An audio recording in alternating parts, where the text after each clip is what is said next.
Ang politikong si Junior ay namatay at napunta sa langit. Pagdating niya ng langit, pinapili siya ni San Pedro kung saan niya gusto tumira, kung sa langit ba o impyerno.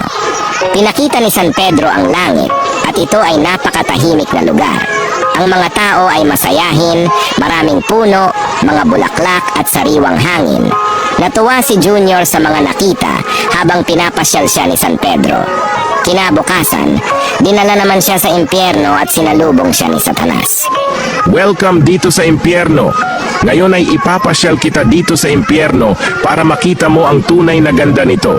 Mali ang tingin ng mga tao sa impyerno dahil ang impyerno ang tunay na paraiso. Ipinasyal siya ni Satanas at nakita niya ang mga nagtataasang gusali sa impyerno, mga naglalakihang bahay, mga magagandang babae at maraming sasakyan. Tuwang-tuwa si Junior sa mga nakita.